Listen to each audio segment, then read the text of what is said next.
Ya, baik saudara, kita melanjutkan pelajaran kita tentang mengenal agama Islam, dan ini yang bagian yang kedua, ya. Dan pada bagian yang pertama kita sudah membahas 3 hal penting di dalam Islam. Pertama adalah dasar-dasar agama Islam. Kedua adalah pengumpulan bahan-bahan Al-Quran. Ketiga adalah syahadat atau pengakuan iman Islam. Dan sekarang yang keempat itu adalah kewajiban atau tiang agama Islam, ya, yang seringkali disebut sebagai rukun Islam, ya. Bagi kaum muslim, kepercayaan dalam Islam atau ketaatan beragama belum cukup untuk menjamin masuk surga.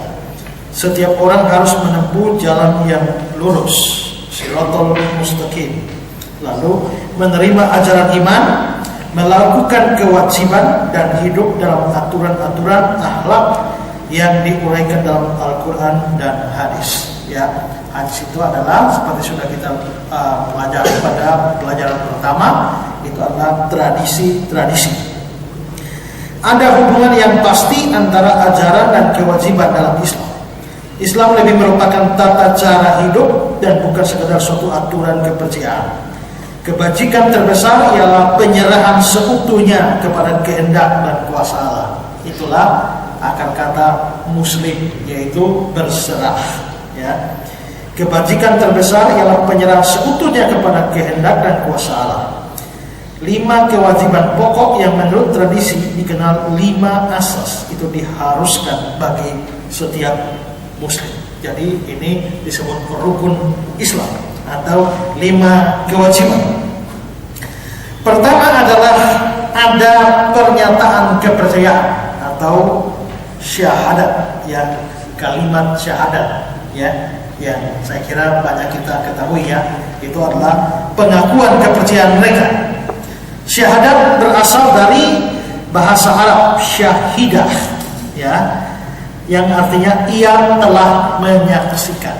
Ini sama dengan syahidah, syahid, orang mati syahid. Nah, itu akar katanya sama dengan syahidah, syahadat. Jadi itu menunjuk kepada sesuatu kesaksian. Maka syahidah artinya ia telah menyaksikan. Nah, kalimat itu dalam syariat Islam adalah sebuah pernyataan kepercayaan sekaligus pengakuan akan keesaan Allah dan Muhammad sebagai Rasulnya Allah. Jadi itu kalimat syahadat itu ada 2, ya. Pertama adalah kalimat pertama, asyhadu alla ilaha illallah, ya, aku atau saya bersaksi tiada ilah atau tiada Tuhan selain Allah.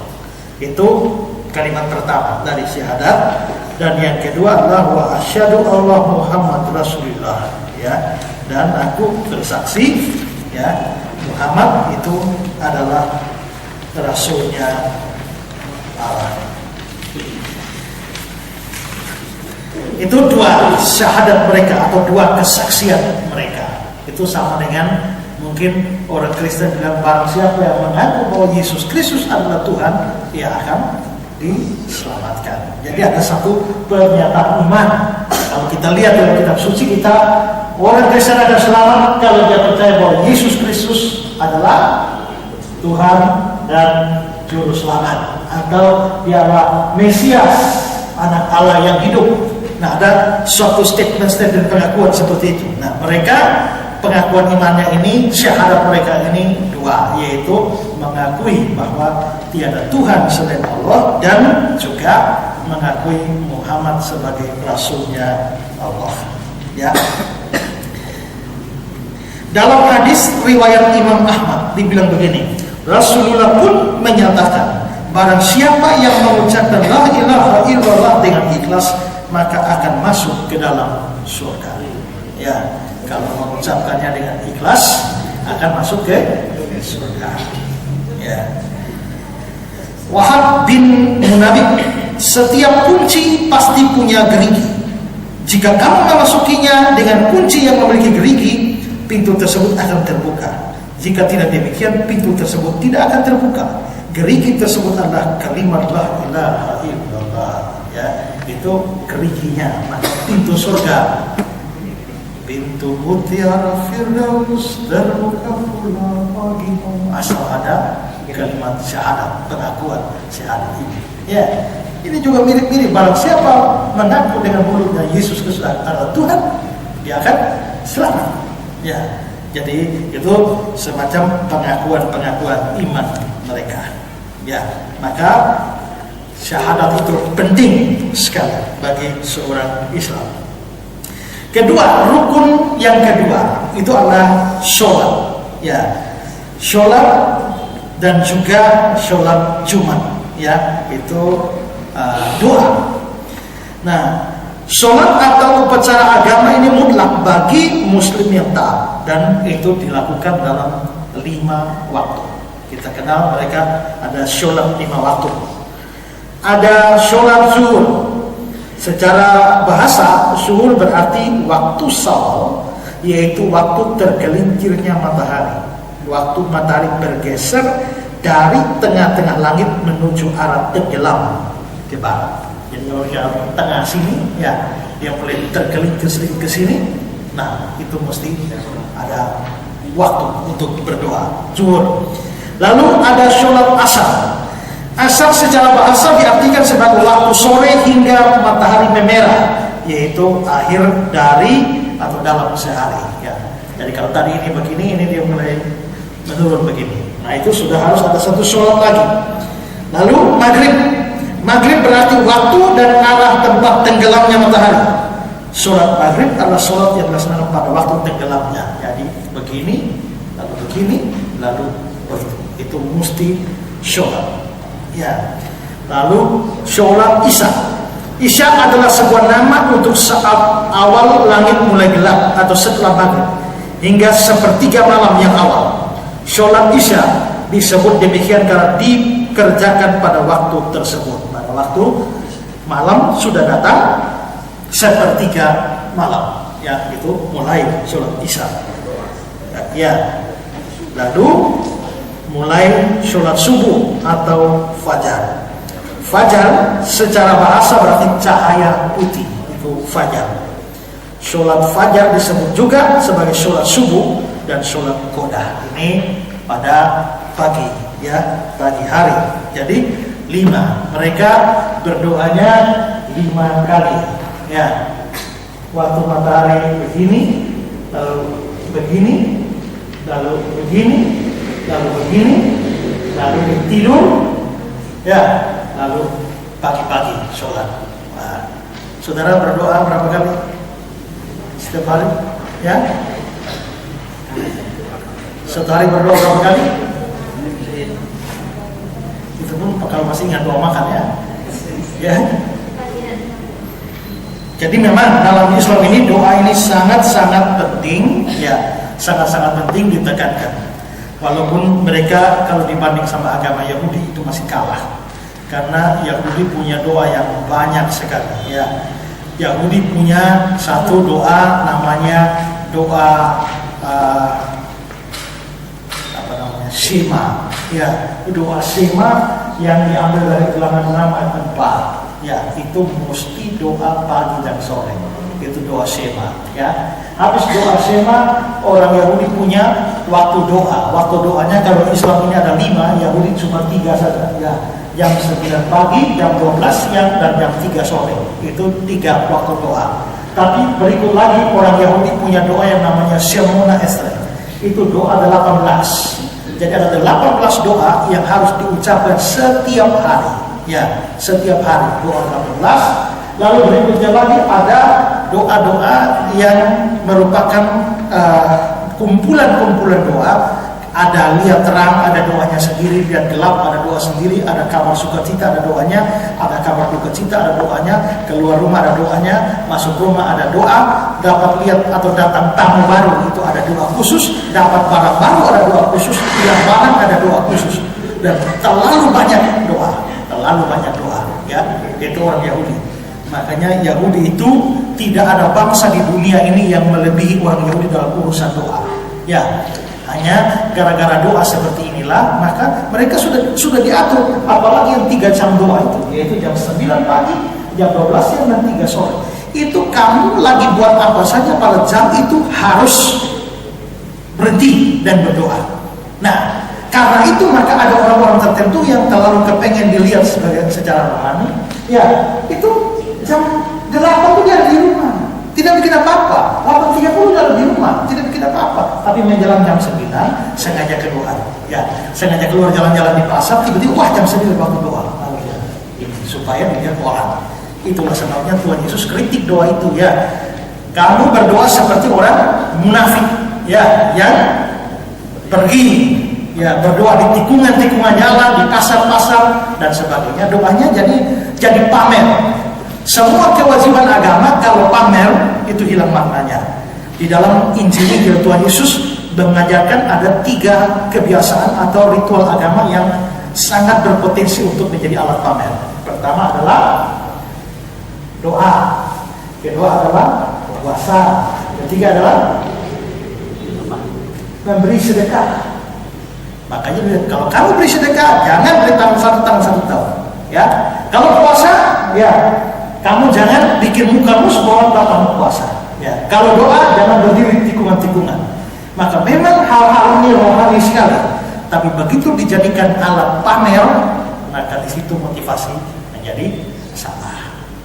Begitu juga kita jangan menjadikan kebiasaan rohani atau doa atau baca Alkitab atau apapun sebagai alat pamer. Pada waktu kita seperti itu, menurut firman Tuhan, kamu sudah dapat upahnya, dan upahnya adalah orang puji kamu. Tapi upah yang dari surga sudah tidak kamu dapat lagi.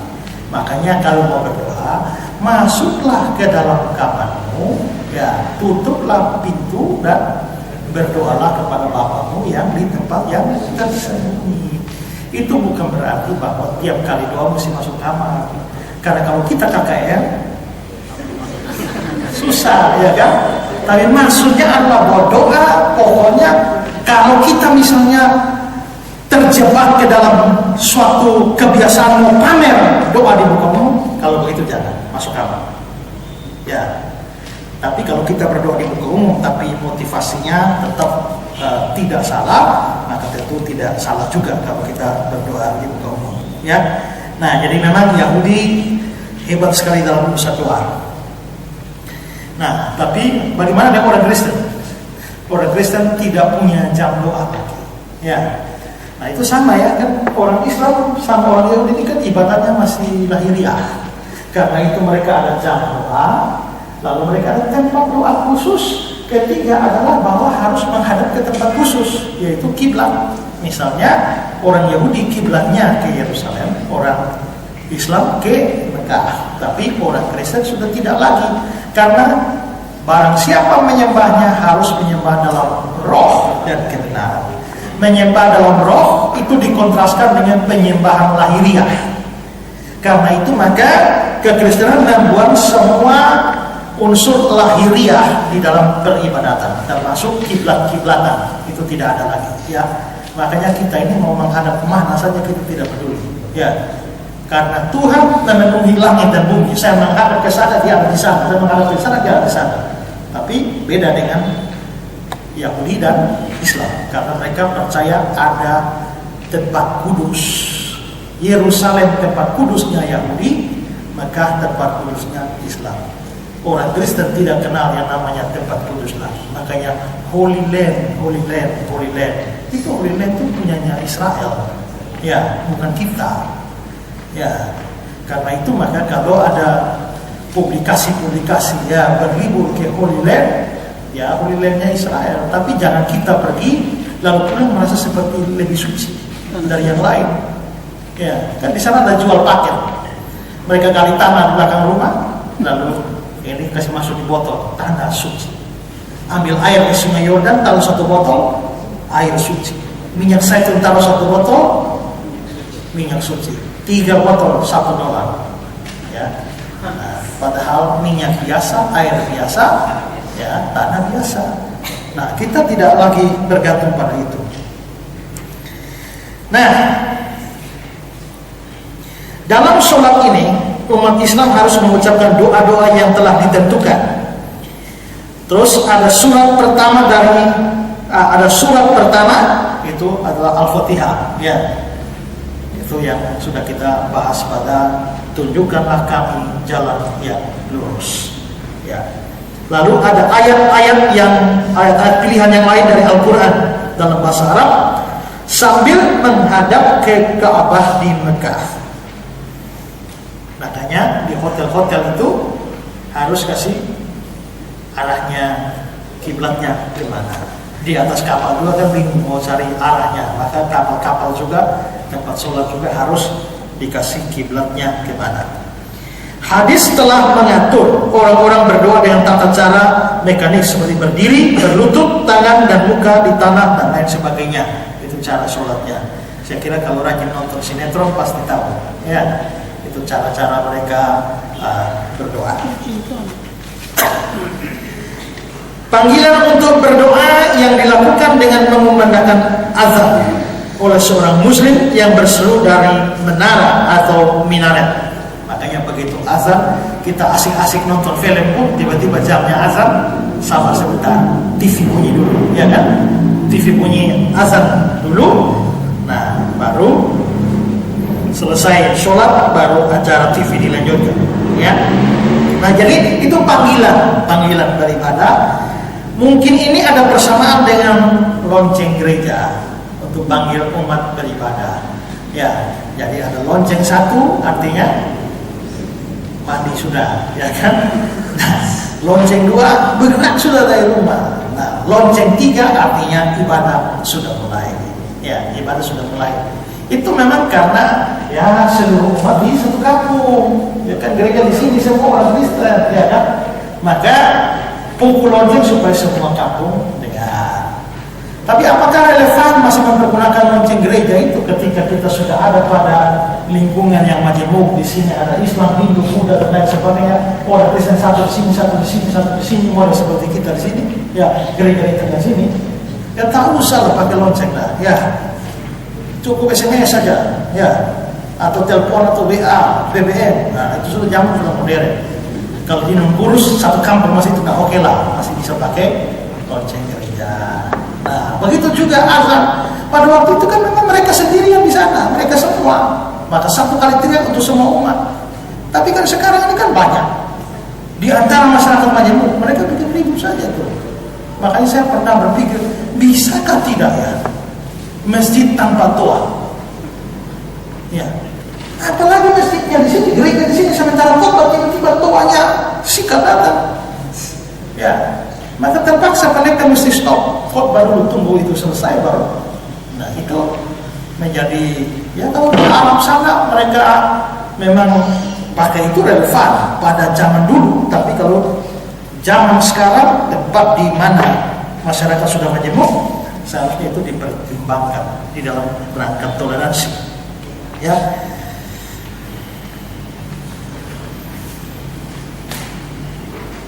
Menurut tradisi, Muhammad tidak menyukai lonceng.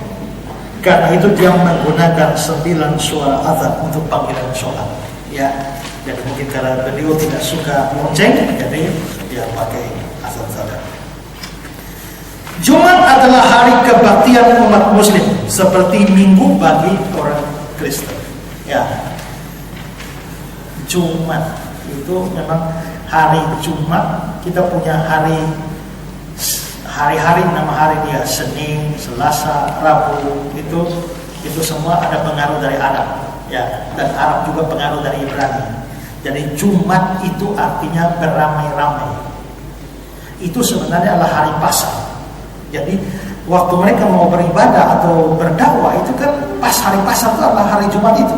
Ya, hari Jumat itu hari pasar, sehingga mereka berkumpul semua dan akhirnya beribadah. Sehingga dari situ ibadahnya kena hari rame-rame. Nah, hari rame-rame itu dalam bahasa Arabnya Jumat. Nah, maka dari situlah mereka beribadah pada hari Jumat. Nah, ini jadi Kristennya Minggu, Islamnya Jumat, Yahudinya Sabtu tambah malam Latuli itu hari Sabtu, ya kan, dengan Adventnya. Nah, lalu kita Kristen secara umum adalah hari Minggu.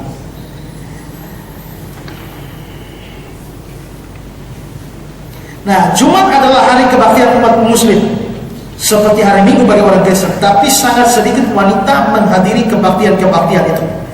Ini sangat mirip dengan kebaktian agama Yahudi Ortodoks, di mana laki-laki melakukan kebaktian di ruang tengah, sedangkan wanita di belakang atau di ruang terpisah. Ingat, di Bait Allah itu laki tidak boleh duduk sama-sama dengan perempuan. Ya, makanya ada bilik khusus perempuan di Bait Allah.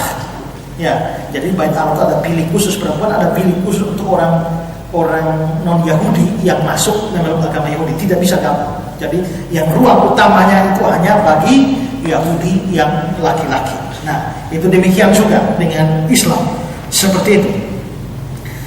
Selanjutnya upacara membersihkan kaki, tangan, muka sebelum sembahyang. Yang wudu itu ya, bersihkan, cuci segala macam. Itu aslinya itu diambil dari Keluaran 30 ayat 18-21. Ya, lihat ayatnya. Haruslah engkau membuat bejana dan juga alasnya dari tembaga untuk pembasuhan. Kau tempatkan itu di antara kemah pertemuan dan mezbah yang kau taruhkan air ke dalamnya.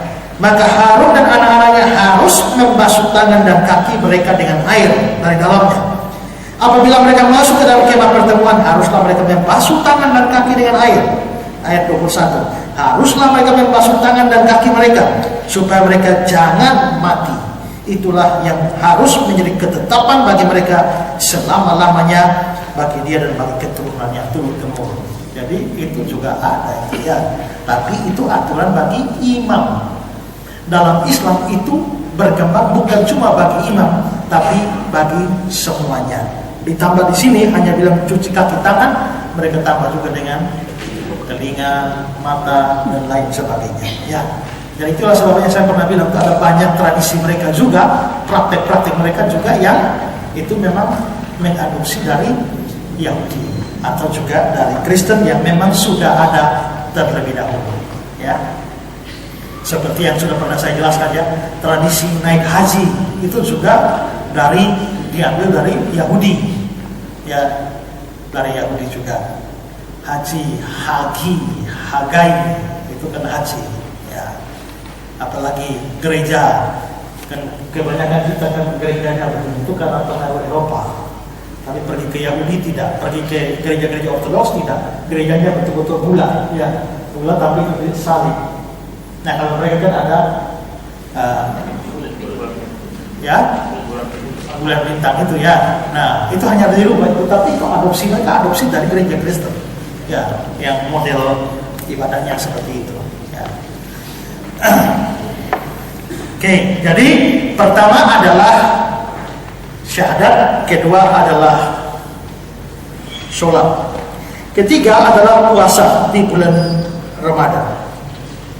Selama bulan suci ini umat Islam setia berpuasa dari sebelum matahari terbit hingga matahari terbenam setiap hari. Berpuasa akan membentuk pengenalan diri, berserah kepada Allah dan berpengertian akan orang-orang miskin. Tidak makan dan tidak minum, tidak merokok, tidak mengadakan hubungan seks di siang hari. Umat Muslim pada umumnya makan 2 kali sehari selama bulan Ramadan. Sekali sebelum matahari terbit dan sekali segera setelah matahari terbenam. Ya, itu bulan puasa mereka. Nah, ada pantangan-pantangan selama bulan puasa. Apa yang selama puasa, apa yang tidak boleh dilakukan. Ini saya kutip dari satu website yang ada di bawah itu ya. Larangannya pertama, makan dan minum dengan sengaja. Ya, kalau sengaja makan minum itu membatalkan puasa. Jika dilakukan karena lupa, maka tidak batal puasanya. Kalau sengaja itu batal puasanya. Tapi ngobrol-ngobrol, tahu-tahu masuk, puasa, ya itu tidak batal. Ya, itu tidak batal karena tidak sengaja. Ya. Kalau secara sengaja baru batal. Kedua, zina atau berhubungan seks di siang hari. Kalau berhubungan seks di luar di malam hari tidak apa-apa, tapi kalau di siang hari tetap itu tidak boleh. Kalau melakukannya batal puasanya, ya. Nah, bukan berarti berzina di malam boleh ya. Ya, ini maksudnya bicara berhubungan seks dengan muhrimnya, ya. Kalau non muhrimnya tidak boleh, baik siang maupun malam. Memasukkan makanan ke dalam perut, termasuk dalam hal ini adalah suntikan yang mengenyangkan atau transfusi darah bagi orang yang berpuasa. Jadi termasuk saya tidak makan tapi pakai infus. Nah, itu membatalkan puasa, ya, membatalkan puasa. Mengeluarkan mani dalam keadaan terjaga karena onani atau bersentuhan atau ciuman atau sebab lainnya dengan sengaja. Adapun keluar mani karena mimpi tidak membatalkan puasa karena keluar tanpa sengaja. Jadi orang laki-laki mimpi basah itu tidak membatalkan puasa karena mereka tidak sengaja. Ya, tapi kalau secara sengaja itu membatalkan puasa. Sengaja muntah dengan mengeluarkan makanan atau minuman dari perut melalui mulut. Jadi kalau memang muntah tidak sengaja tidak apa, tapi sengaja muntah itu ya membatalkan puasa. Hal ini didasarkan pada sabda Nabi, barang siapa yang muntah tanpa sengaja maka tidak wajib qada. Sedang barang siapa yang muntah dengan sengaja maka wajib qada.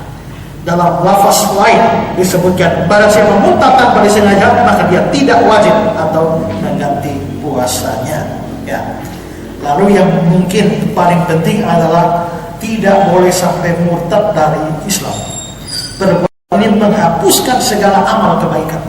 Jadi para murtadin itu, ya, itu mereka punya kebaikan sudah banyak sekali, ya, sepanjang hidup. Tapi begitu mereka berhenti dari Islam, beralih kepercayaan murtad dari Islam, maka seluruh kebaikan dari sini itu dihapuskan, ya, dihapuskan.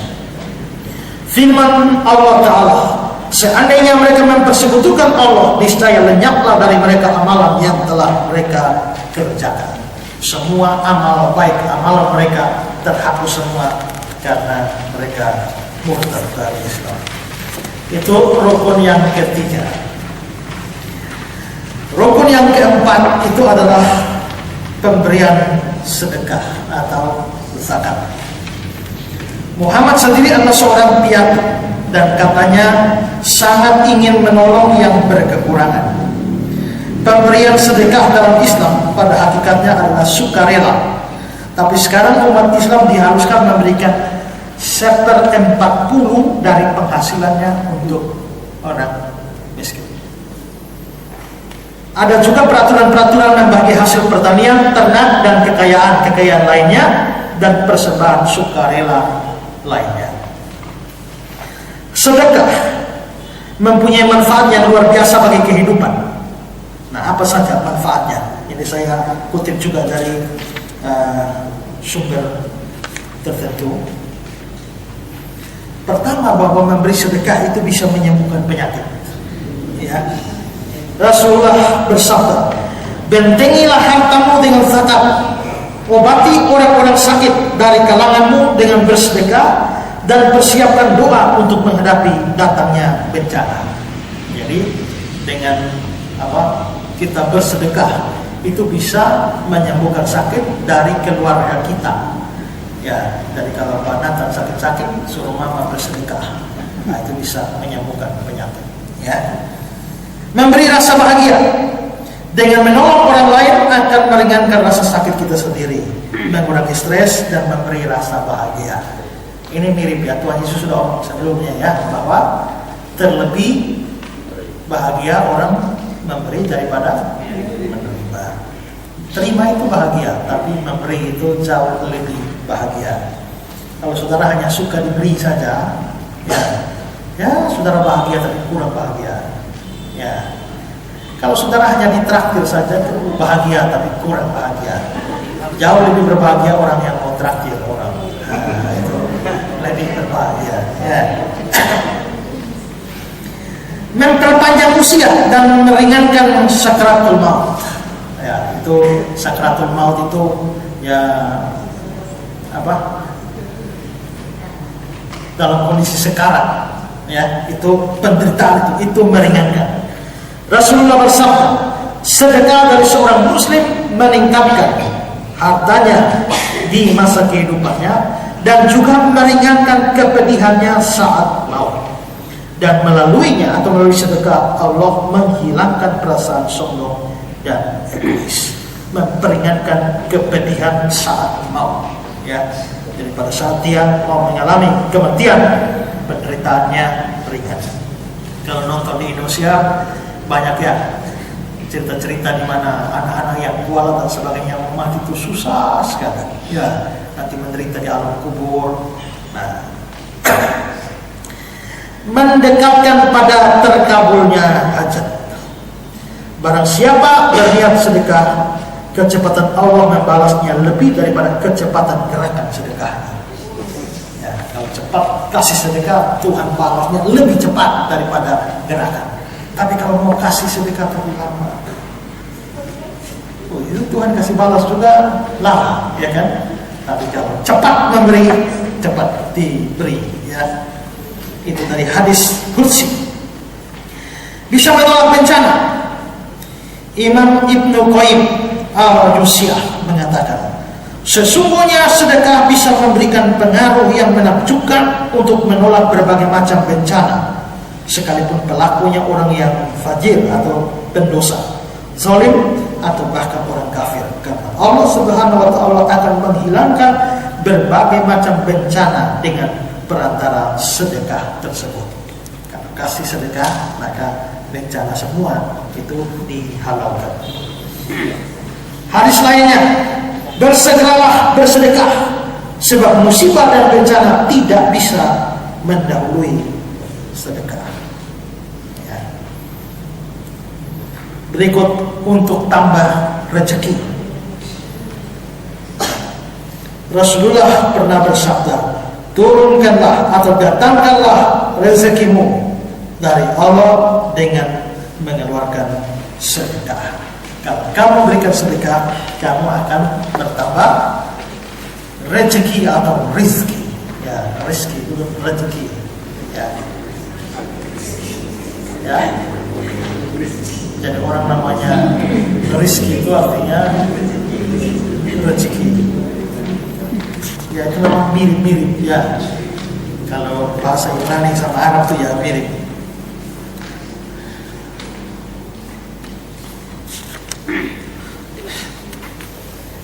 Dalam salah satu hadis qudsi, Allah berfirman, hai anak Adam, infaklah atau nafkahkanlah hartamu, niscaya aku memberikan nafkah kepadamu. Dalam hadis lain dinarasikan oleh Abu Hurairah, Muhammad SAW pernah bersabda, tidak ada hari yang disambut oleh para hamba, melainkan di sana ada dua malaikat yang turun. Salah satunya berkata, ya Allah, berikanlah ganti kepada orang-orang yang berinfak. Sedangkan malaikat yang lain berkata, ya Allah, berikanlah kehancuran kepada orang-orang yang menahan hartanya. Oke, nanti waktu mati itu ya ada dua malaikat. Kalau masuk, malaikat yang satu bilang, Allah, berikanlah kepada ini orang rajin bersedekah, dikasih. Tapi yang ini dia kikir sekali, maka Allah berikanlah kehancuran kepada orang-orang yang menahan hartanya. Ya. Dan terakhir, manfaat dari sedekah ini, orang bisa mendapat naungan di hari kiamat.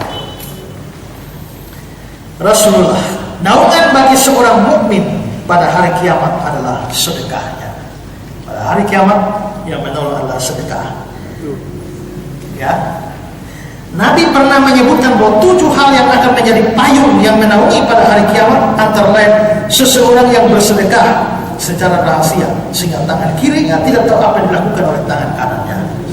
Ya, ini menjadi payung. Ya, ini menjadi payung dari pada hari kiamat.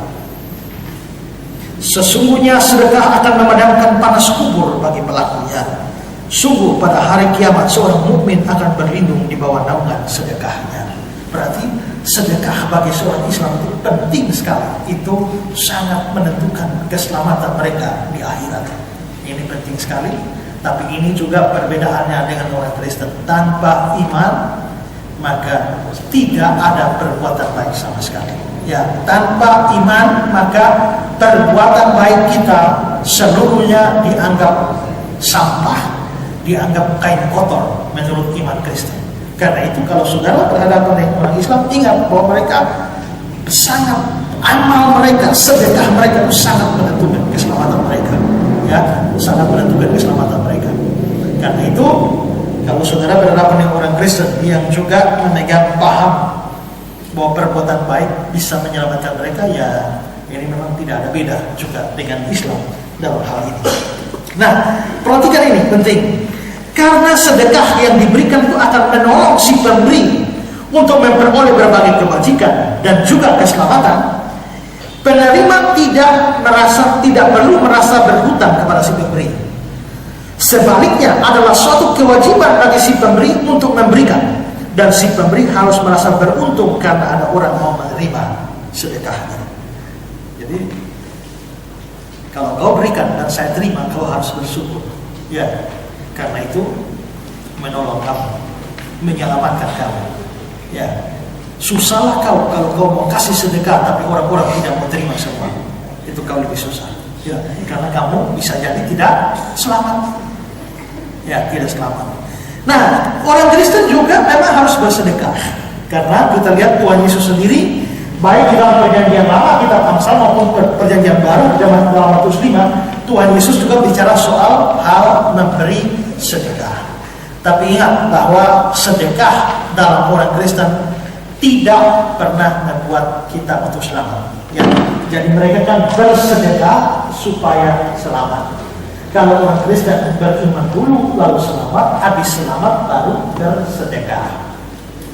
Ya kan? Jadi kita sudah selamat ini. Ya. Lalu kita sedekah. Mereka sedekah baru selamat. Gagal bersedekah, gagal selamatnya. Ya. Tapi karena kita sudah selamat dan sekali selamat tetap selamat, artinya kalau kita gagal bersedekah, selamatnya hilang atau tidak? Tidak. Kita tetap selamat. Tapi kalau kita gagal bersedekah, ya ini gagalnya adalah bahwa kamu kehilangan upahmu di surga. Karena masuk surga itu gratis. Masuk surga itu adalah anugerah. Tapi upah di surga itu bukan anugerah. Upah di surga itu tergantung kerjamu di bumi. Kerja buat Tuhan selalu manusia. Ya kan? Dulu menyanyinya biar tanpa gaji selalu manusia. Tapi pendeta-pendeta lalu menjadi tidak berani menyanyi begitu kan tanpa gaji.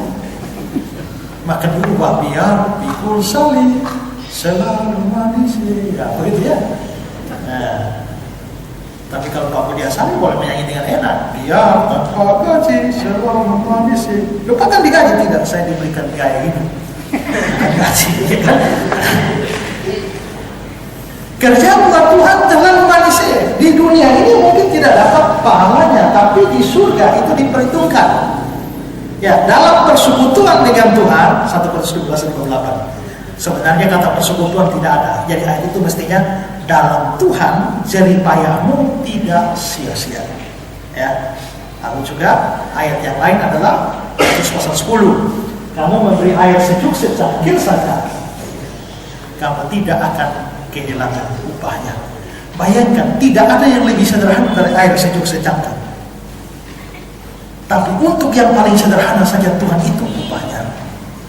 Apalagi kalau air secangkir lu bikin panas, tambah gula sedikit, gitu, tambah kopi sedikit, itu upahnya tuh lebih tidak bisa hilang lagi, ya kan? Nah, apalagi habis ini ajak mari Pak kita makan lele, gitu, atau bakso, wah itu upahnya besar itu, ya kan? Nah, karena itu maka ingat, semua sedekah kita harus jangan untuk keselamatan. Tidak, kita sudah selamat dengan iman. Tapi sedekah kita ini sama dengan kumpulkan harta di surga. Kita berbuat baik demi upah kita di surga. Ya, itu fungsinya perbuatan baik bagi orang Kristen. Selain upah, fungsi perbuatan baik bagi orang Kristen, selain upaya, tapi juga sebagai pembuktian bahwa kita ini betul-betul punya iman yang benar. Karena seperti saya khotbah hari Minggu, iman yang benar itu pasti menghasilkan perbuatan. Kalau perbuatannya tidak ada, imannya dipertanyakan, seperti imannya setan. Jadi mengapa saya mesti berbuat baik setelah saya selamat? Pertama, sebagai pembuktian bahwa saya betul-betul adalah orang beriman. Kedua, karena saya mengasihi Tuhan. Ya, barang siapa mengasihi aku, dia taat akan perintah-perintah. Jadi mengapa saya mau taat pada Tuhan? Ya karena saya mengasihi Tuhan. Kalau kamu tidak taat pada Tuhan, kamu tidak mengasihi Tuhan. Ya, jadi karena saya mengasihi Tuhan, makanya saya taat. Ya. Ketiga, karena saya mau memuliakan Tuhan. Kalau orang melihat perbuatan baikmu, orang mempermuliakan Bapamu yang di surga. Berarti cara saya mempermuliakan Tuhan adalah dengan cara saya berbuat baik. Nanti semua itu paling terakhir itu baru kalau saya berbuat baik, saya dapat upah di surga. Jadi dapat upah di surga itu paling bawah. Ya, itu nomor kesekian. Boleh dianggap bonus sajalah. Seandainya ini tidak dapat pun, gara-gara 3 ini atau ucapan syukur kepada Tuhan, itu sudah harus membuat kita rajin berbuat baik. Ya, kemarin di persekutuan kami bahas manfaat firman Tuhan, ya, 2 Timotius 3:16. Sebab segala tulisan yang dilakukan Allah memang bermanfaat untuk, pertama, mengajar, kedua, menyatakan kesalahan, ketiga, memperbaiki kelakuan, yang keempat adalah mendidik orang dalam kebenaran. Ya, jadi ada 4 fungsi dari firman Tuhan: mengajar, menyatakan kesalahan, mendidik orang dalam kebenaran, memperbaiki kelakuan, mendidik orang dalam kebenaran. Lalu ayat 17 bilang, dengan demikian tiap-tiap orang kepunyaan Allah dipersiapkan untuk perbuatan baik. Berarti belajar firman Tuhan itu untuk mengajar kita dari tidak tahu menjadi tahu. Lalu setelah itu menyatakan kesalahan kita, kasih tahu kita salah di mana. Baca. Kalau saya tidak baca Alkitab, saya tidak tahu bahwa mencuri itu dosa. Begitu saya baca, saya berarti saya salah. Memperbaiki kelakuan. Firman Tuhan tidak hanya menyatakan salah, tapi kasih tahu yang betul bagaimana. Sama seperti saudara mau ke Amfuan. Saudara mau ke Amfuan, tapi saudara menuju ke Polok sana. Saya itu salah. Oh begitu. Lalu dia menuju ke Bawang sana. Itu salah. Dia menuju sana ke sana. Itu salah. Itu salah. Tapi yang betul yang mana? Oh itu kau ke sana. Ya, sampai Parigi. Terus, oh itu baru bukan hanya menyatakan kesalahan, tapi memperbaiki kelakuan. Lalu dididik dan kebenaran. Ujung-ujungnya melahirkan perbuatan baik. Jadi orang belajar firman Tuhan harus ujungnya perbuatan baik. Tapi kalau belajar firman Tuhan ilmunya banyak, doktrinnya kuasai semua, tapi perbuatannya buruk semua. Nah ini yang saya bahas hari Minggu, itu imannya setan. Ya, yang tidak ada kaitan dengan hidup. Ini penting. Kita ini menekankan doktrin, tapi hati-hati, jangan ekstrem. Jangan sampai terlalu tekan doktrin. Doktrinnya hebat, tapi hidupnya buruk. Lalu apa bedanya kita dengan mereka yang hidupnya baik, tapi doktrinnya kacau balau? Itu sama-sama ada yang tidak beres. Itu satu ekstrem kiri, satu ekstrem kanan. Ya kan? Karena itu maka belajarlah sungguh-sungguh memahami doktrin dengan benar. Nah, baru itu harus berdampak pada perbuatan baik. Ya. Nah, jadi beda kita dengan Islam di situ. Mereka berbuat baik supaya selamat. Kita selamat baru buat baik. Kelima dalam rukun Islam itu adalah naik haji ke Mekah. Umat Islam diharapkan menjalankan rukun naik haji sedikit-dikitnya sekali selama hidupnya. Pernah 1 kali naik haji. Orang yang tua atau yang lemah, yang sulit melaksanakannya, dapat melakukannya dengan mengirim penggantinya. Boleh itu mengganti. Naik haji merupakan bagian yang penting untuk memperoleh keselamatan. Meliputi upacara-upacara dan ritus agama, kebanyakan berpusat di sekitar Ka'bah Mekah. Rukun naik haji dimaksudkan untuk mempertinggi dan memperkokoh kepercayaan Islam mereka. Ya, ini mirip dengan Yahudi yang menjadikan Yerusalem menjadi pusat dan sedikit-dikitnya selama hidup 1 kali pernah ke Yerusalem. Maka orang Yahudi selalu begitu, tiap hari raya berusaha pergi ke Yerusalem.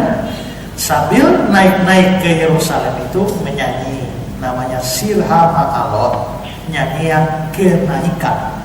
Tapi di dalam Mazmur diubah menjadi nyanyian syiarah. Padahal secara hurufiah Sirha Ma'alot, nyanyian kenaikan, karena naik Yerusalem di atas, naik ke Yerusalem. Ya, nah ini juga naik ke Mekah, naik haji. Itu dari Yahudi juga tradisinya. Yang keenam adalah jihad. Nah, untuk jihad apakah ini masuk ke dalam rukun Islam, itu memang diperdebatkan. Ada yang menganggap bahwa jihad tidak termasuk dalam rukun Islam, tapi ada juga yang menganggap bahwa itu termasuk dalam rukun Islam. Kaum Karjites memasukkan jihad menjadi asas keenam pada masa permulaan Islam. Jadi jihad itu masuk ke dalam rukun Islam, tapi banyak yang menolak hari ini. Jihad adalah holy war, perang suci. Jika keadaan memerlukan, kaum pria diminta pergi berperang untuk menyebarkan agama Islam dan atau membelanya terhadap orang-orang kafir. Seseorang yang mati dalam perang jihad dijamin memperoleh kehidupan kekal di surga. Ya itulah sebabnya melawan satu orang kafir yang namanya Ahok.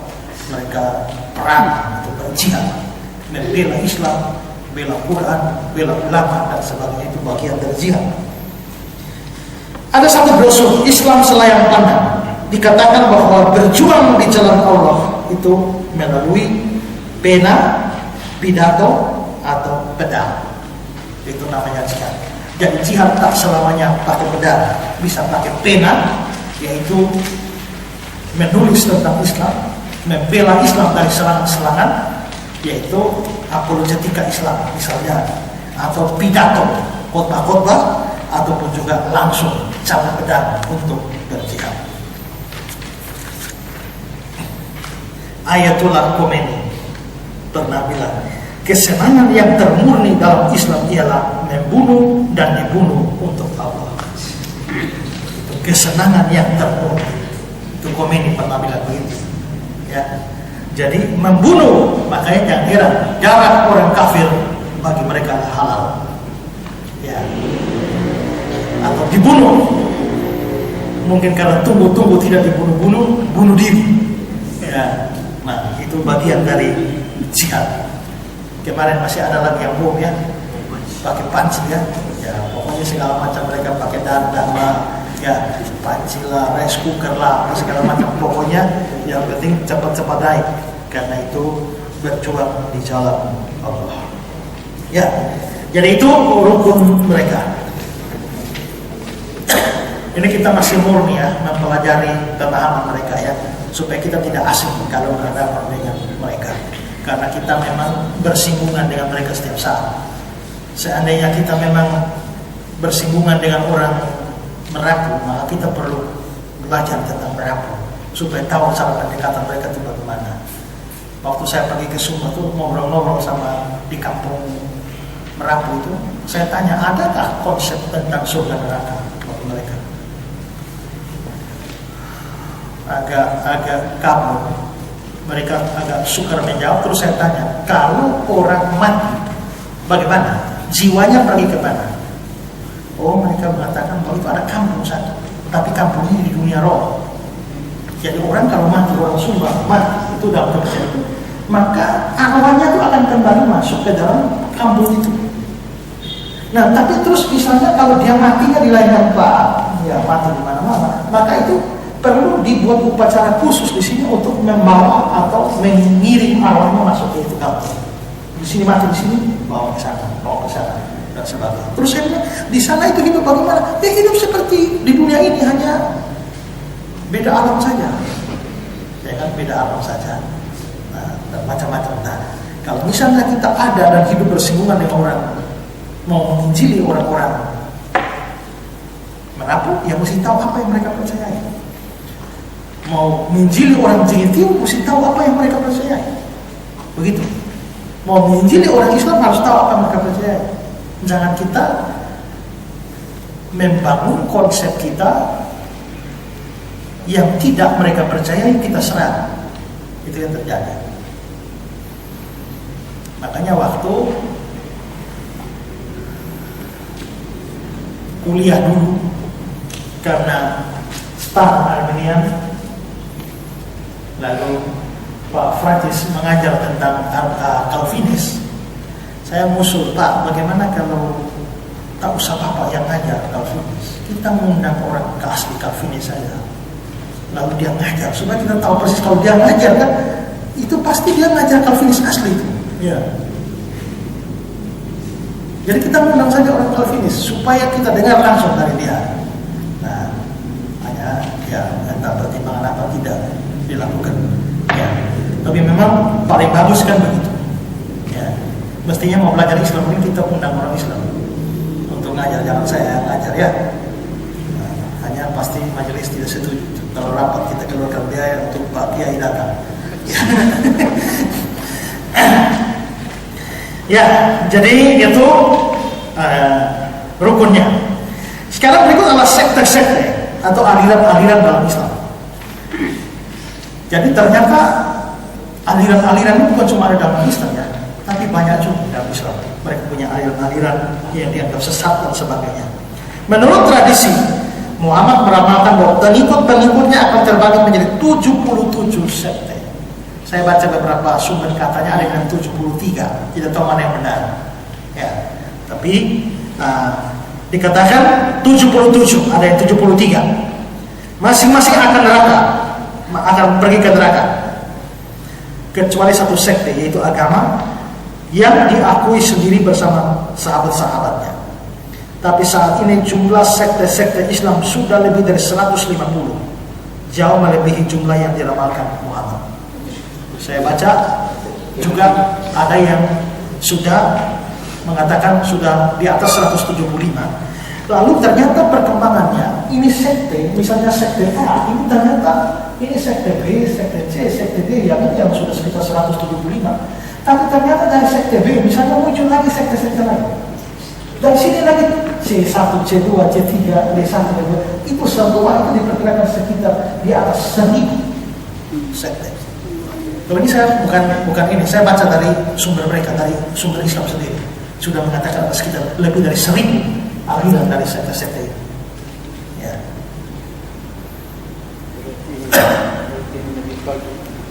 Ya kalau nubuatnya meleset ya pasti. Ya, nubuatnya meleset ya pasti. Kristen juga banyak ya, aliran-aliran. Makanya Katolik boleh pukul dada. Kami ini Katolik. Dari dulu satu saja. Tapi kalian Protestan itu mana betul? Sebenarnya jawabnya juga mudah ya. Memang ada plus minusnya. Kalau Katolik hanya satu, artinya kalau di atas benar sama benar. Masalahnya kalau di atas salah. Semua salah di seluruh dunia. Tapi kalau kita banyak aliran satu salah, ada kemungkinan di sini benar. Ya kan? Nah tapi kan mereka kan satu komando. Di atas lurus, semua lurus. Di atas sesat, semua sesat di bawah. Ya, maka itu ada buruknya.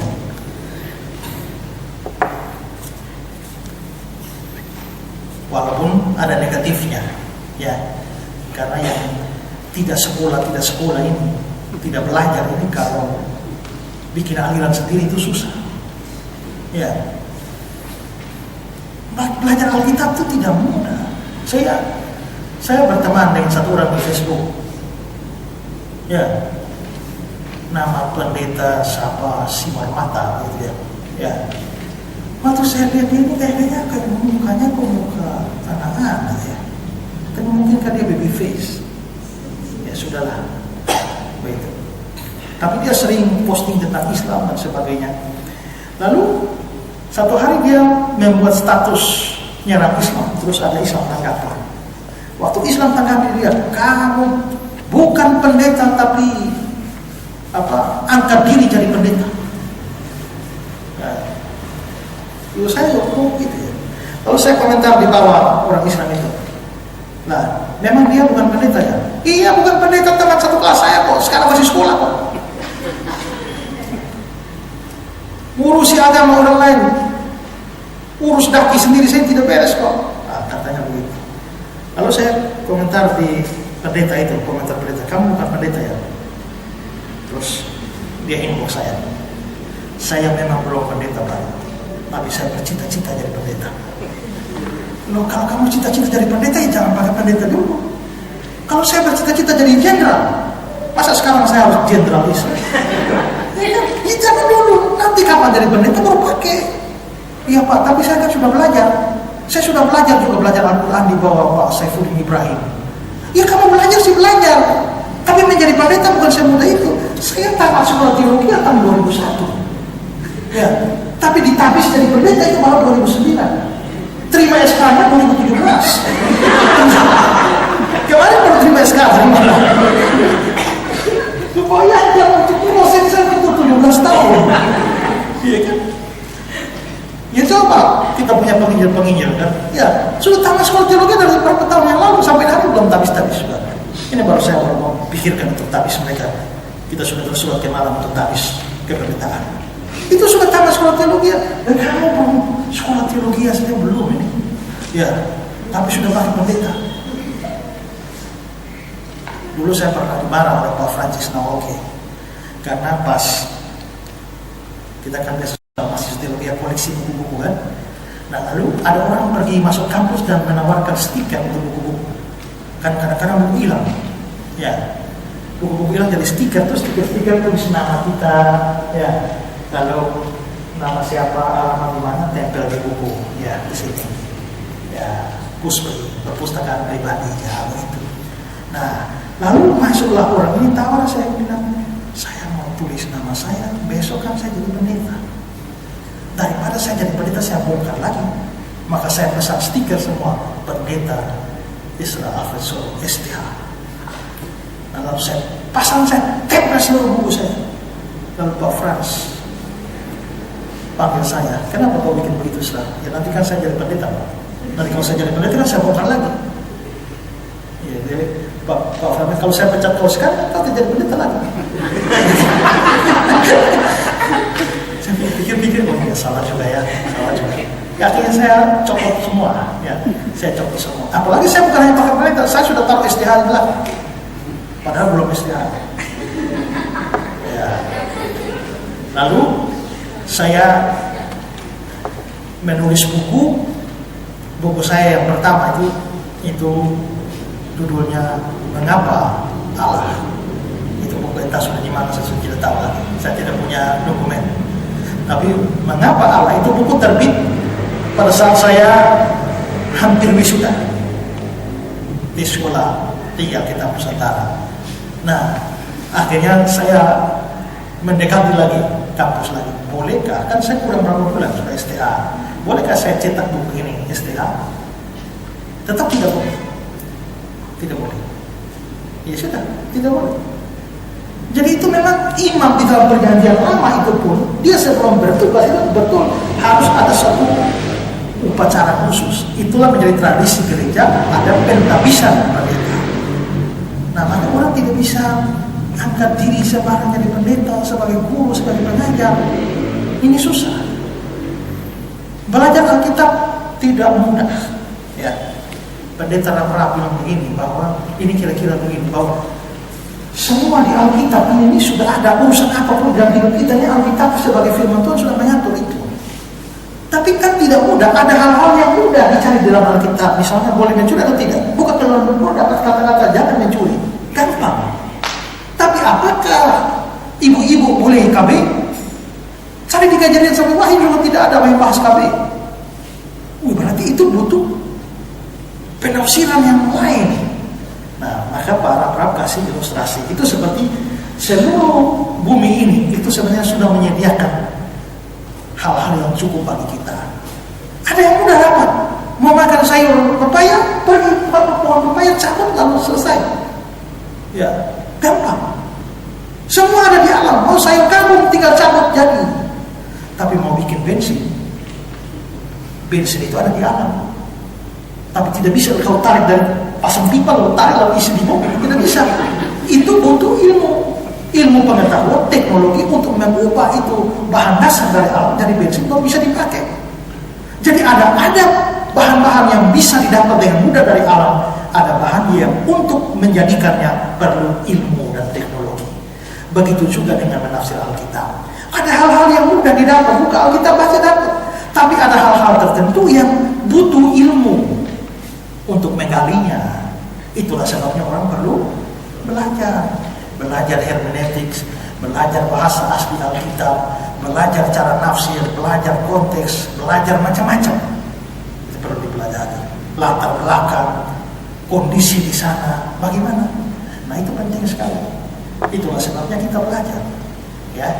Nah, tapi banyak yang tidak belajar, terus buka gereja sendiri, bikin aliran sendiri, jadi banyak itu yang bikin kacau keadaan.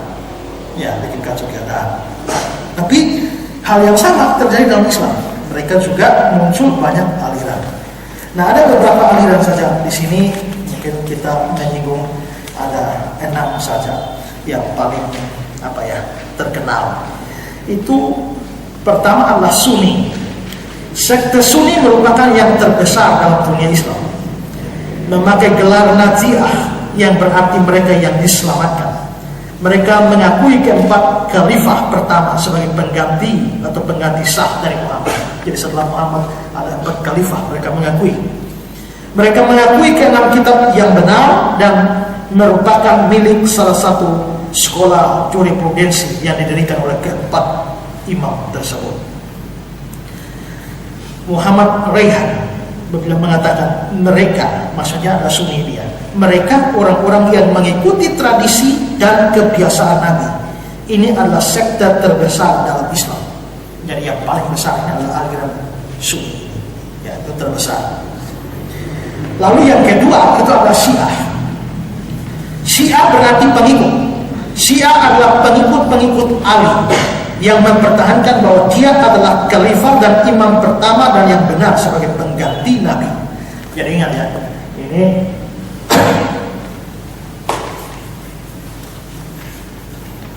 menurut Sunni setelah Muhammad itu ada 4 khalifah. Ya, jadi mereka mengakui 4 ini sebagai pengganti Muhammad. Tapi Syiah itu tidak. Muhammad itu dia turun kepada Ali. Jadi Ali inilah pengganti Muhammad. Karena itu mereka tidak mengakui ini. Ya, jadi itu perbedaannya di situ. Tentu ada perbedaan-perbedaan lain. Muhammad Rayhan. Mereka, maksudnya Syiah, sekte terbesar kedua dalam Islam. Tapi mereka percaya bahwa Nabi Muhammad menunjuk Ali sebagai penggantinya. Kalau Sunni percaya bahwa Nabi meninggal tanpa menunjuk penggantinya. Belakangan mereka terima 4 ini. Mereka percaya bahwa pada pernikahan sementara mereka tidak mengikuti tradisi Nabi dan mereka membuat luka kecil di dahi mereka setiap sholat. Ya, tidak tahu maksudnya luka kecil bagaimana ya. Ini saya kutip dari sumber ini. Tadi juga saya lewat mau datang doa tadi, macet total di katedral. Abu-abu. Ya, abu-abu ya. Itu mereka keluar semua ada. Apa itu? Abu ya. Abu-abu. Standar perkebunan mengambil dari kitab Esther. Oh ya. Nah, kalau ini katanya membuat luka kecil di dahi mereka. Saya pikir, kalau sholat 5 kali ini tiap kali sholat pasti luka kecil, tapi ya tidak tahu mungkin artinya bagaimana ya. Sunni menyebut Syiah sebagai Rafidi atau pemurtad kebenaran. Jadi Sunni sama Syiah ini musuhan. Ya, termasuk di Indonesia itu pernah heboh dengan Sunni Syiah ini ya. Mereka berkonflik. Syiah dengan gigih mempertahankan bahwa hanya mereka yang benar dalam pengertian tentang Islam. Sama halnya dengan sekte Sunni, mereka menyebut dirinya al-mu'minun atau orang-orang yang percaya yang benar. Mereka percaya akan hak keilahian pengganti Allah.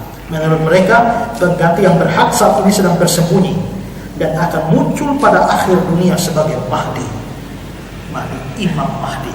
Mereka menanti pengganti itu, yaitu seorang yang sungguh-sungguh benar, dipimpin oleh Allah dan karenanya akan sanggup memimpin yang lain. Mereka telah terpecah-pecah menjadi sekte-sekte yang lebih kecil. Selain itu Syiah menolak 6 kitab Sunni dan memiliki 5 kitab koleksi mereka sendiri. Ya, ini model-model kayak Saksi Yehova, ya, atau juga apa ya, Mormon yang bikin kitab sendiri. Jadi hal yang sama terjadi juga di kalangan mereka. Ini penting kita ketahui supaya kalau mereka menyerang kita, ya, mereka menyerang kita pada titik seperti ini, kita juga balik, kalian juga sama. Itu sama seperti mereka menyerang, mengapa Alkitab kalian tuh, ya, kalau mereka ini kenapa ayat ini bertentangan dan ayat ini bertentangan dengan ini? Saya jawab, itu kan salah terjemahan. Kok Alkitab kok salah terjemahan? Firman Allah kok salah terjemahan? Gampang. Saya sudah siapkan memang itu pengakuan dari Departemen Agama sendiri. Departemen Agama RI telah mengakui bahwa di dalam Al-Quran terbitan dari ini Departemen Agama terdapat 50 sekian ribu kesalahan terjemahan. Sama. Ya, sama, berlaku bagi kamu, berlaku bagi kita juga. Nah, jadi yang begitu-begitu itu mesti disimpan. Begitu ini, misalnya mereka mengatakan, kita film kamu buat porno. Ya, itu saya lupa ayatnya, tapi juga itu saya hadir waktu acara debatnya Yakub Trihandoko versus Pak Becoli lawan itu siapa itu? Supocok siapa lupa ya. Itu di Universitas Malang itu ya. Saya hadir di situ. Nah, mereka tuduh itu porno. Pak Becoli buka ayatnya. Baca tidak kurang porno. Ya, malah bisa lebih porno. Jadi itu bagaimana ya? Kamu tuduh kita porno, kamu juga porno. Ya. Nah, yang begitu makanya kita mempelajari punya mereka ini juga bagus untuk sebagai tameng kita. Kalau mereka mempersoalkan, kita juga bisa menunjukkan hal yang sama. Ya. Ketiga, ada aliran Wahabi. Pendiri sekte Wahabi adalah Abdal Wahabi. Dia berpendapat bahwa umat Islam telah menyimpang dari aturan-aturan yang dibuat Muhammad. Dia hanya menerima Al-Quran dan hadis serta menolak kedua dasar lain, yaitu ijma dan qiyas. Dia mengutuk pemujaan orang-orang suci yang telah mati di kuburan-kuburan. Jeritan para Wahabi ialah bunuh dan cekik semua kafir yang memberi pendamping kepada Allah. Jadi kalau Allah itu kan satu saja Allah. Jangan kau berikan pendamping dia yang lain. Nah, kalau kau berikan pendamping di kiri dan kanan, itu namanya kamu berikan pendamping kepada Allah, kamu kafir. Bunuh dan cekik itu para kafir. Ya kan? Nah, mereka menganggap bahwa kita mempersekutukan Allah atau memberikan pendamping kepada Allah, yaitu dengan menambah Anak dan Roh Kudus di sampingnya. Ya. Pada waktu perang, Wahabi memberi masing-masing serdabunya sebuah surat yang dialamatkan kepada bendahara di surga. Surat itu dimasukkan dalam sebuah tas yang digantungkan pada leher prajurit. Itu kan jaminan kalau mati itu bawa saja bendahara siap bayar di atas. Prajurit percaya bila mati dalam pertempuran, dia akan langsung ke surga tanpa diperiksa oleh malaikat-malaikat. Lewat. Ya. Banyak sekali tawaran perang orang-orang Iran menceritakan pada orang Irak yang menawarnya bahwa mereka ditipu untuk menggantungkan sebuah Al-Quran kecil di leher sehingga mereka dapat hilang dari pandangan dan tak terlihat oleh musuh. Kalau gantung Al-Quran tidak terlihat. Ya, kalau sekte-sekte begitu ya. Ya di Kristen juga banyak. Saya pernah tahu dari Pak Monsir Stakaliwa bahwa dia pernah melayani orang Ambon yang turun ke Jawa.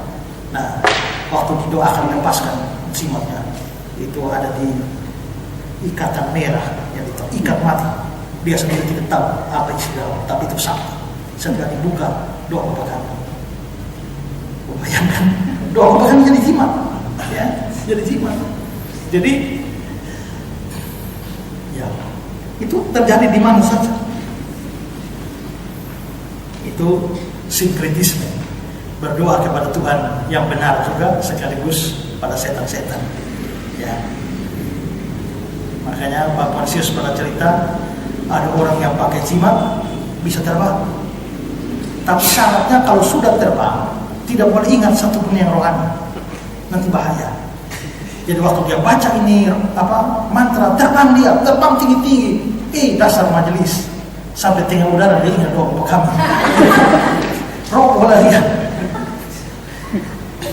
Nah ini kira-kira model seperti ini. Jadi kalau taruh Quran maka hilang. Nah tidak terlihat oleh musuh. Wahabi mengutuk para peramal, kepercayaan akan tanda-tanda yang mempercayai hari-hari mujur dan sial. Demikian juga sembahyang di kuburan. Mereka melarang penggunaan tasbih, tetapi menganggap berpahala besar bagi orang yang menghitung nama-nama Tuhan yang 99 itu dengan jari-jarinya. Kalau bisa hitung nama-nama Tuhan yang 99 nama itu, maka berpahala besar. Itu kaum Wahabi. Keempat adalah Sufi. Pernah dengar Sufi? Ya. Ini pernah dengar Sufi? Sufi ini adalah salah satu aliran juga. Ya, kalau saudara baca tulisan-tulisan siapa ya? Tony de Mello misalnya, seorang Katolik. Itu Tony de Mello banyak kali bicara soal Sufi-Sufi ini. Ya. Arti nama Sufi masih dipersoalkan. Sufi adalah sekte Islam yang mengesampingkan arti harfiah kata-kata Muhammad yang diduga mengandung pengertian rohani. Cara mereka yaitu menyesuaikan Islam dengan filosofi India yang ada dalam kitab Weda. Jadi ini mau campur ajaran Islam dengan Weda. Mereka percaya bahwa hanya Allah yang ada. Semua benda yang kelihatan sesungguhnya antara yang baik dan yang jahat. Allah menetapkan keinginan orang. Tugas utama Sufi ialah bersemedi pada kesatuan Tuhan dan mengenang nama Allah untuk mencapai kebebasan. Pengikut Sufi sangat banyak di Iran yang dulu disebut Persia, tapi mereka sudah terpecah menjadi sekte-sekte yang jumlahnya banyak. Ini menggabungkannya dengan Weda, itu menjadi Sufi-Sufi. Mereka terkenal sebagai pertapa-pertapa, ya, sebagai pertapa-pertapa. Nah ini pencampuran semacam inilah yang disebut sebagai sinkretisme.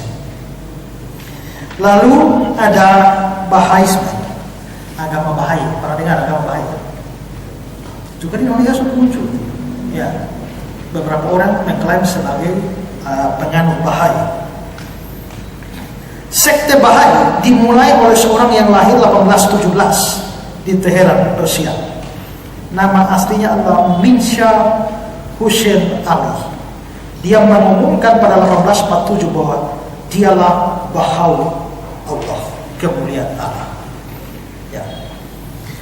Pengalamannya dengan gerakan keagamaan dipimpin oleh seorang yang bernama Bab, yang artinya gapura, yang meyakinkan Minsha bahwa dia sendiri adalah nabi yang telah diramalkan oleh Bab sebelumnya. Jadi Bab meramalkan nabi sebelumnya, dan Minsha ini menjadi yakin bahwa dialah yang diramalkan. Pada tahun 1850 pemerintah Persia menghukum mati Bab karena pengajaran-pengajarannya. Minsha mengambil alih pimpinan pergerakan. Pada 1863, 10 tahun setelah dia dibuang ke Baghdad, Bahaul Allah menyatakan bahwa dialah nabi yang diharap-harapkan. Dari tahun 1868 hingga kematiannya 1892, dia hidup dalam sebuah penjara yang sekarang disebut Akati, Israel. Dia berusaha mempersatukan ketiga agama penganut monoteisme, yaitu Yudaisme, Kristen, dan Islam melalui tulisan-tulisan yang mencapai 100 jilid. Nah ini, yang satu tadi Sufi menggabungkan dengan Weda, yang ini mau menyatukan Islam, Yahudi, dan Kristen. Berpusat di Haifa, Israel. Mereka mempunyai lebih dari 17.000 penasihat atau pembina yang disebut majelis kerohanian setempat dengan 1.500.000 pengikut. 10% pengikutnya ada di India. Ya, beberapa sudah ada di Indonesia sebagai agama Bahai. Nah, yang terakhir, kalau tidak pernah dengar ini keterlaluan, ya, Ahmadiyah, ya, karena ini memang sempat heboh di tanah air. Ahmadiyah adalah sekte Islam yang tergolong baru. Anggota-anggotanya tidak diakui sebagai Muslim di banyak negara karena menerima Minsha Ghulam Ahmad sebagai nabi mereka di samping Muhammad.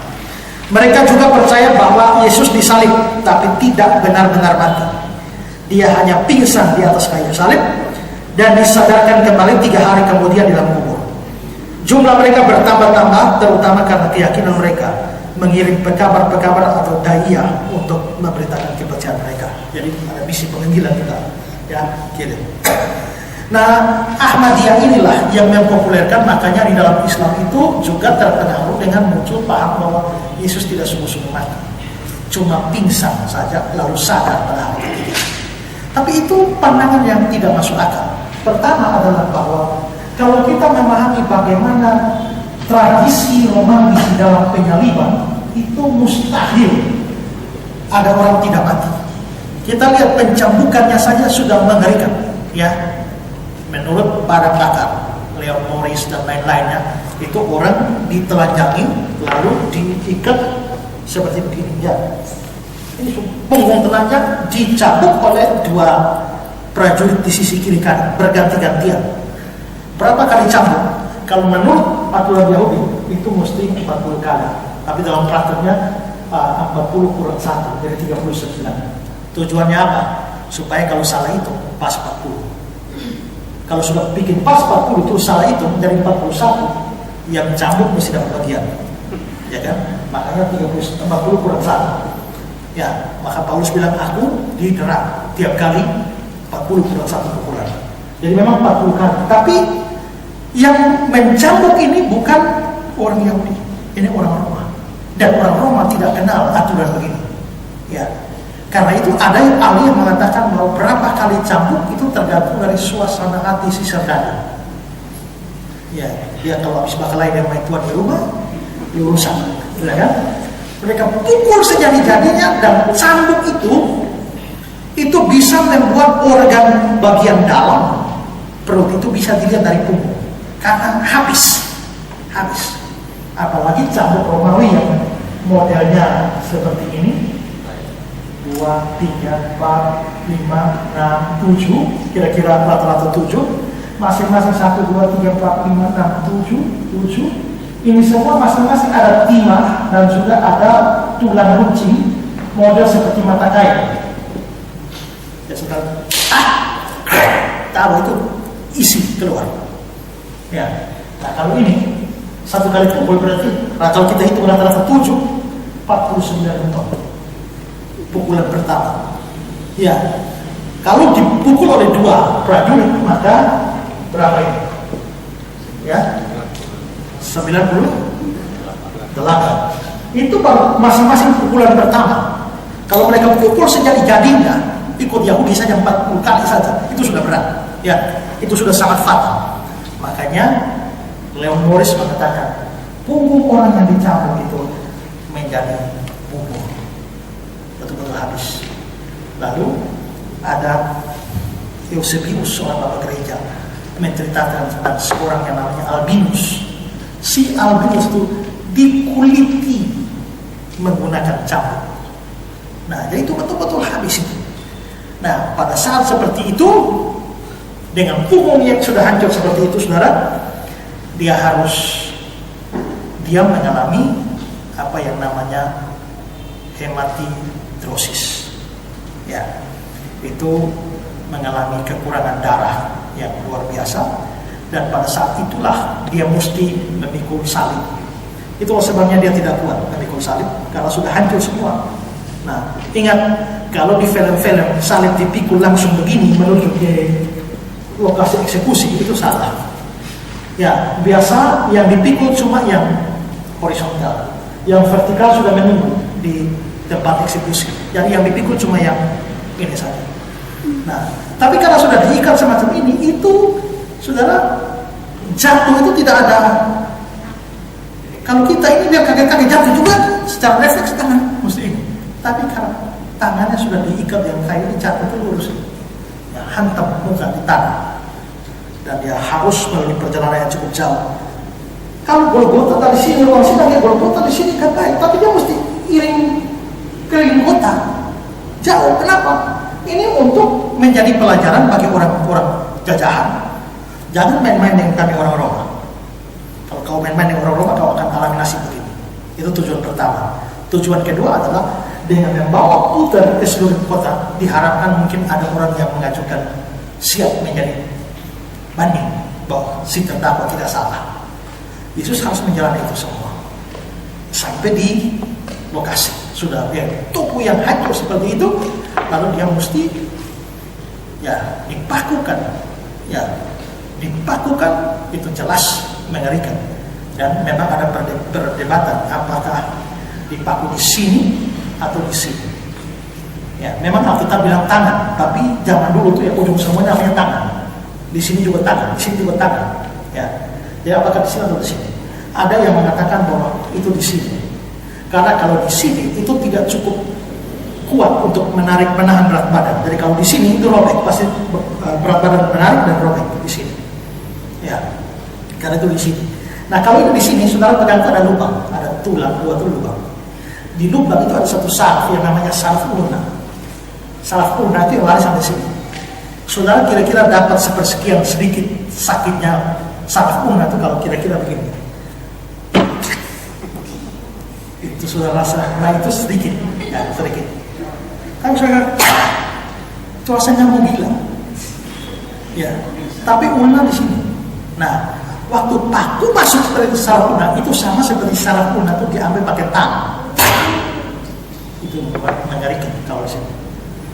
Ya, maka penderitaannya bukan main-main. Ya, tapi ada juga yang mengatakan di sini. Terus kalau berat badan tarik atau tidak? Karena diikat, jadi menahan. Selain itu disalib yang tidak kelihatan dalam gambar kapal itu adalah di sini ada semacam sadar untuk tempat duduk. Maka dia di situ. Nah, lalu tiang salib. Salib itu tidak orang yang Romawi, salib banyak orang, ribuan orang. Ya, sebelum Yesus ada ribuan orang di salib. Setelah Yesus masih ribuan orang. Mereka pernah memandangkan satu pemberontakan dan menyalibkan seluruh pemberontak. Lalu menyalibkan mereka tiap 2 meter satu salib, tiap 2 meter satu salib. Itu kira-kira jaraknya kira-kira dari soe sampai kubang. Ya, satu orang, 2 meter, 2 meter, 2 meter, 2 meter, 2 meter, sampai dari panjang dari soe sampai kubang. Nah kalau begitu, siapa perlu bikin skap lagi baik-baik, potong dia kasih masuk supaya rata depan? Tidak. Salib Romawi itu betul-betul 2 batang kayu dari hutan. Makanya kalau kita menyanyi sepotong kayu kasar, itu memang betul-betul kayu kasar. Tapi kalau kayunya kasar, 2 batang kayu seperti ini, yang mana yang dibuka? Begini atau begini? Ya. Yang horizontal ini di muka atau horizontal di belakang? Kebanyakan penafsir mengatakan bahwa yang horizontal itu ada di belakang. Kalau horizontal di belakang, tubuh Yesus di bagian depan, tangannya itu mesti tidak bisa lurus. Kalau skap ya lurus, tapi ini kan mesti tertarik. Dan diikat lalu ditakukan di belakang. Kalau malam ini sama kerjaannya, kira-kira begini saja, tarik ke belakang, total berbelang. Ya. Makanya Yesus bilang, dan di dalam Mazmur 22 ini bilang, sendi-sendiku terlepas. Itu jawaban kekuatan. Lebih susah lagi adalah dia mesti bernapas di atas kayu salib. Dan bernapas itu memainkan peranannya adalah tulang kering. Jadi kalau salib lurus begini tidak, dia mesti agak bengkok. Jadi dia turun, naik, penting. Makanya yang menentukan adalah tulang kering.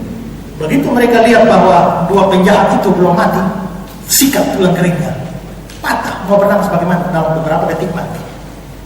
Tapi kalau tarik nafas begitu, saudara bayangkan itu berarti bahwa dia begini naik, dia begini naik, itu berarti punggung yang sudah seperti bubur harus bergesekan dengan kayu kasar. Itu seperti ada luka di tangan. Ambil kayu kol gitu loh. Dulu mau gila tuh. Ya, ini seluruh punggung sudah bubur. Harus bergesekan dengan kayu kasar. Yesus disalib jam berapa? Ya, 3 jam. 12 sama 3.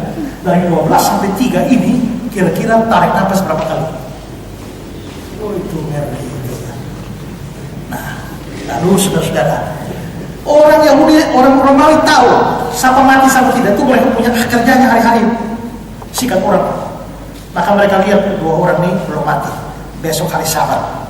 Karena besok hari Sabat itu berarti hari Jumat. Sabat ke Sabtu, hari Jumat. Makanya Yesus mati hari Jumat. Walaupun sekarang ada juga yang tidak mau Jumat Agung, mau Rabu Agung. Ya, jadi Yesus mati hari Rabu. Nah, kalau tidak salah itu Teguh Hindar itu ya, itu percaya Yesus mati hari Rabu bukan hari Jumat. Ya. Tapi kalau ini hari Sabat, mereka itu Sabat khusus, jadi tidak kena hari Sabat. Nah, tapi lepas dari itu, mereka lihat buah ini belum mati, pukul di kaki. Nah, Yesus, mereka lihat sudah mati. Memastikannya tusuk tombak keluar air dan darah. Itu Pak Budi pernah jelaskan itu gejala orang sudah mati. Jadi itu dipastikan mati. Karena itu kalau dibilang dia cuma pingsan, itu tidak masuk akal. Argumentasi pertama bahwa orang kalau memahami tradisi penyaliban, dia tidak akan berkesimpulan bahwa itu hanya pingsan. Kedua, 3 hari setelah itu kan dia muncul ya, dan itu disaksikan oleh banyak orang. Seandainya pun Yesus pingsan, kira-kira 3 hari sadar, kira-kira dia model bagaimana?